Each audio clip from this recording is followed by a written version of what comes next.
Hoje estarei eu e Henrique Medina Carreira. Vamos analisar ou sublinhar aspectos importantes que decorrem da proposta de orçamento para 2014.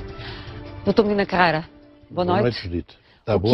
Tudo bem? E o senhor também? Ótimo. Também menos mal, obrigado. Ora bem, o que é que vamos apreciar nos próximos 50 minutos? Bom, Judite, dizer que vamos falar propriamente do orçamento de 2014 é um bocado redutor. O que se pretende é olhar para este problema das contas públicas numa perspectiva mais ampla no tempo, porque a concentração sobre aspectos muito específicos do que se está a passar está a provocar uma distorção imensa nas opiniões e está-se a perder a noção da realidade global em que estamos mergulhados. Esta análise que vamos tentar fazer hoje pretende que se perceba o que é que se está a passar dinamicamente na sociedade portuguesa. Qual é o pano de fundo, é isso? O pano de fundo em que o ajustamento se está a dar. Sim. Enfim, estas políticas de despesas e de impostos, o que é que estão a dar, porque é que não estão a dar, e também perceber-se porque é que se chegou aqui. Porque aqui no país não se percebeu ainda, porque também ninguém explicou, que eu saiba, como é que se chegou aqui, porque é que se chegou aqui. E os números e os gráficos são muito importantes para se perceber. Quer dizer, nós não chegámos aqui por causa do destrambelhamento do sistema financeiro mundial. Isso perturbou todos os países, e Portugal também, mas assim, falidos ou pré-falidos são só 3 ou 4 na Europa. Quer dizer, há problemas específicos nesses países que nos levaram a cair para o estado em que nós estamos. E, portanto, a compreensão do caminho que nós adotamos e em que é que ele desembocou é realmente essencial para se perceber melhor, porque estamos a discutir coisas localizadas muito no tempo, muito miúdas dentro do conjunto, embora humanamente importantes, e sem a visão global, acho que é uma perda de tempo. Mas, de uma maneira geral, depois de ter olhado para o orçamento, o Dr. Medina, acha que o Governo está focado no que é essencial? Ou esta coisa, por exemplo, de ter adiado mais uma vez a apresentação do guião sobre a reforma do Estado é um sinal perturbador sobre a convicção das orientações que têm vindo a ser seguidas? Eu tenho ligado pouca importância ao guião sobre a reforma do Estado. Porque quando o chefe do Governo apresentou a ideia de uma reforma do Estado em 6 meses, isto era para camuflar qualquer outra coisa. No fundo, a ideia de partida, a meu ver, era chamar-lhe qualquer coisa, pôr-lhe um rótulo, mas para não falar de cortes, ou como agora se diz, poupanças. Quer dizer, essa reforma era para encobrir a política de cortes. E tanto assim que não se fez nada que se saiba até agora, e aquilo que se vai apresentar não é 1 ano e meio da saída deste governo que se vai fazer propriamente uma reforma do Estado. Portanto, não atribuo grande importância à reforma do Estado. Ela não é porque não seja necessária. Agora, isso era para se começar logo no início e tem que ser estudado e leva tempo a fazê-lo. De modo que, desse ponto de vista, não perco grande tempo, para não dizer que não perco tempo nenhum. Vamos lá ver o que é que está. Eu ouvi dizer que são 90 páginas, 120, bom. Mas isso pode ser palha ou não ser, logo se vê. Mas não espero que daí saia a salvação do país. O Dr. Medina tem insistido muitas vezes, à semelhança de outros, nomeadamente da área da esquerda, que este período negociado de 3 anos criou em si mesmo estrangulamentos gravíssimos à ação dos decisores políticos. Porque ajustar as contas públicas em função da herança em 3 anos é algo ou impossível ou então profundamente cruel do ponto de vista social. Não, é impossível. É impossível. Eu estava numa televisão na noite em que se teve conhecimento desse acordo e a sua colega que conversava comigo a respeito do problema disse-me que o prazo eram 3 anos. Quer dizer, logo nessa noite em que isso apareceu, eu disse, mas 3 anos é impossível. As pessoas que definem esse tempo não fazem ideia nenhuma de nada. E é fácil de perceber porquê. Nós vamos ter que diminuir a despesa pública ou aumentar os impostos em cerca de 18 a 20 mil milhões. Em 3 anos significa que em cada ano se tinha que, em média, por baixo, diminuir ou aumentar 6 mil milhões. Nós estamos no estado em que estamos a discutir 3 mil milhões. Por conseguinte, isto era óbvio. Reduzir despesas ou aumentar impostos num montante anual de 6 mil milhões é totalmente impossível. Ou seja, o que o Dr. Medina está a dizer é aquilo que também já ouvimos de algum tempo esta parte, de resto, que o empréstimo inicial não devia ter sido de 78 mil milhões de euros, mas de 98 mil milhões de euros, que há aqui 20 mil milhões que faltaram. Há outros que dizem que faltaram 30 por causa das empresas públicas. Sim. Porque provavelmente o acordo terá sido discutido e negociado com muita rapidez e terão falhado pontos, é natural que sim. Não se sabia que havia, para recuperar uma expressão, creio que de Passos Coelho, que existiam esqueletos dentro do armário, não é? Isso existem sempre, não é? Mas quando se negociou o acordo com a Troika não se sabia. Sim, mas eu estranhei que o Governo, quando entrou, ao fim de um mês, não tivesse feito uma declaração pública a explicar o que é que encontrou. Porque ao fim do mês também não tinha ainda encontrado, essa é que é verdade. Quanto é que soube da dívida da Madeira? Se mandasse lá buscar isso aos interiores do Ministério das Finanças, saber-se ia com certeza. Porque um Governo, quando entra numa situação como aquela em que nós nos encontrávamos, deve explicar o ponto de partida. Para ser julgado, deve dizer, nós encontramos isto. E não fizeram. E esse é um dos grandes... Não era expectável que isso ao final de um mês estivesse feito? O essencial dizia-se, com certeza. Isso essencial dizia-se.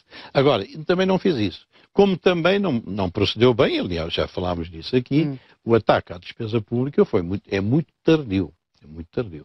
Se se recordar bem, lembrar-se-á que a primeira mexida na despesa pública foi a supressão dos subsídios de Natal e de férias, que depois foram anulados pelo Tribunal Constitucional. Aliás, Vítor Gaspar desculpe interrompê-lo, veio a reconhecer, quando saiu do governo, naquela extensa carta que deixou, que começou mal, porque devia ter começado pela despesa e não pela receita, aumentando os impostos da forma como aumentou. Mas isso era uma ingenuidade dele. Qualquer pessoa, mesmo eu que não sou economista, sabe que o Estado português, com a economia que tem, não pode ter um Estado que pesa 51% no PIB. O primeiro passo dado dentro do Ministério das Finanças devia ser dirigido à despesa. E acho que essa foi uma falha que estamos a senti-lo agora. Porque o Governo está a atacar mais fortemente a despesa já numa fase adiantada do seu mandato. Isso foi um grande erro, isso não há dúvida. Erros houve vários, esse do tempo, 3 anos, não dá de maneira nenhuma, não dará nem aqui nem em parte nenhuma. O ataque à despesa tardiamente acabou por levar o Governo para os impostos.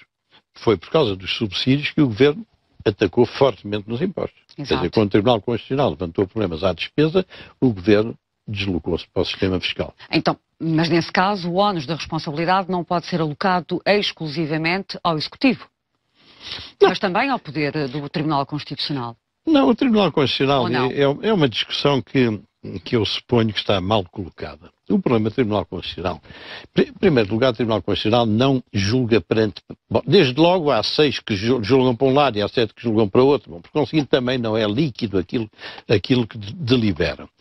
Por outro lado, o Tribunal, numa lei, normalmente você lê um artigo do Código Civil, do Código Penal, você sabe se o seu caso concreto cabe nesse preceito ou não cabe nesse preceito. Estes problemas que estão a ser discutidos não cabem em preceitos concretos do Código Penal. É a igualdade, é a confiança... Não é o Código Penal, é a Constituição. Da Constituição, desculpa, eu estou agora com a mania do Código Penal. É a Constituição. Porque é o seguinte, logo aí há a criação de uma imagem difusa que é muito difícil de definir. Por exemplo, igualar os funcionários públicos ao sistema privado. Isto é uma utopia, porque o sistema privado já produziu 700 mil desempregados, 800 mil desempregados. E o sistema público não produziu ainda nenhum desempregado. Então é o seguinte, esta ideia da igualdade, da equidade, da confiança, tudo são imagens muito difusas de uma realidade que dão para tudo. No fundo, dão para tudo. Mas o que o Dr. Medina Carreira está a dizer é que se deve desrespeitar o Tribunal Constitucional? Não. É porque o Tribunal Constitucional existe. Judite, não podemos fazer ninguém de conta deve desrespeitar o Tribunal Constitucional. Pode passar por cima do Tribunal Constitucional.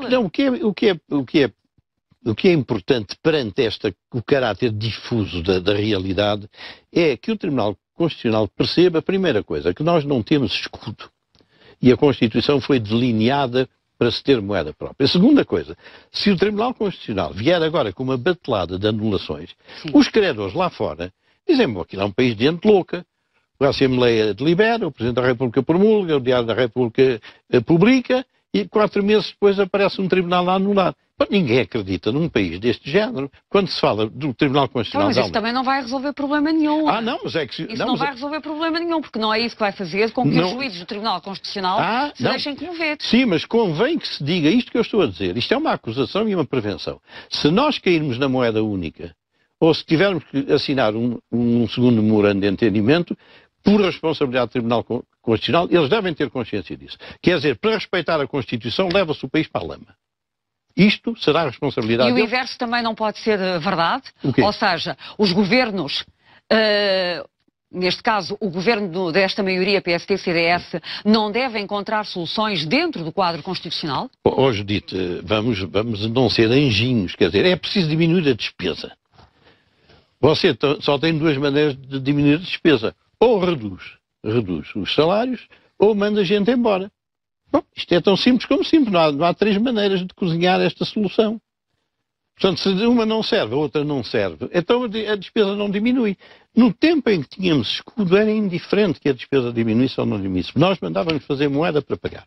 Hoje não mandamos fazer moeda para pagar. Ora, estas realidades, o risco de nos atirarem para um charco que seja a saída para o euro, ou para uma situação de segundo memorando, se isto for resultante de deliberações anulatórias do Tribunal Constitucional, isto será responsabilidade do Tribunal Constitucional. Para proteger a esquerda considera que essas afirmações, ou pelo menos o enquadramento dessas afirmações, incutindo no Tribunal Constitucional o ónus da responsabilidade por termos de sair do euro e regressarmos ao escudo, é uma pressão ilegítima. Não é ilegítima. Eu estou a emitir uma opinião, não sou coisa nenhuma. Não sou ministro, não sou político, não faço parte de partidos, coisa nenhuma. Sou um cidadão livre e que quer ser livre, como sempre foi livre. Então é o seguinte, se o Tribunal Constitucional persistir a partir de miudezas difusas, como eu lhe disse, a equidade, a igualdade, a confiança. A maior confiança que pode existir é na economia, porque você não resolve estes problemas sem economia. Não é a confiança em que o Estado paga. Não, a confiança está na base da economia. Não é a confiança jurídica, é a confiança económica. Se nós continuarmos com uma economia como temos, não há Constituição nem Tribunal Constitucional que salve o país. Dr. Medina, nós vamos aqui fazer, portanto, uma análise e uma reflexão com base em 3 pontos essenciais. Despesas públicas, receitas públicas, termos de concretização dos déficits e dos prazos considerados. Começando pelas despesas. E temos o gráfico número 1 para apresentar. Esse gráfico ainda não chegou. Sim, mas é algo que nos indica... Este gráfico é importante porque se nota que ali em 2000, que é a barra da esquerda... Despesas, não é? A barra da esquerda respeita o ano 2000 e nesse ano o Estado gastou 53 mil milhões. E os impostos que cobrou foram 42 mil milhões. Não sei se está a ver. Está. É bem visível. Em 2005, portanto, a meio da década... milhões de impostos cobrados e despesa... Foram uma despesa de 53. Exatamente. Quer dizer, faltaram 11 mil milhões, enfim, que foram... arranjados de outra maneira. Em 2005, 5 anos depois, saltou de 53 para 72, praticamente 20 mil milhões em 5 anos. Mas já só se cobraram 53 mil milhões. Quer dizer, a falha, entre aspas, já é muito maior. E em 2009, em 2010, a despesa sobe para 89 mil milhões, sendo certo que o Estado só cobrou de contribuições de impostos 60 mil milhões. Quer dizer, a falha, chamemos-lhe assim, aquele bocadinho da barra em cima já é muito maior. Ora, esta trajetória é uma trajetória que mostra que a despesa cresceu a um ritmo que não era compatível com a economia que nós temos. E para se ter essa noção, eu vou falar devagar, porque os números às vezes não são fáceis de apanhar. A nossa riqueza entre 2000 e 2010 cresceu 46 mil milhões. 46 mil milhões. A despesa pública cresceu 36 mil milhões. Quer dizer, a nossa despesa pública cresceu quase tanto quanto a economia portuguesa cresceu. Bom, isto, eu não sei o que é que andaram a fazer os governantes, não perceberam isto. Quer dizer, um país que produz mais 46 de economia, o Estado gasta mais 36 de despesa pública, e isto sem considerar aquelas coisas que não aparecem dentro do orçamento, diretamente, PPPs e companhia limitada. Isto é um sinal de alarme de que a política estava profundamente errada. Profundamente errada. A despesa pública subiu 10 pontos percentuais do PIB. Quer dizer, grosso modo, subiu mais 10,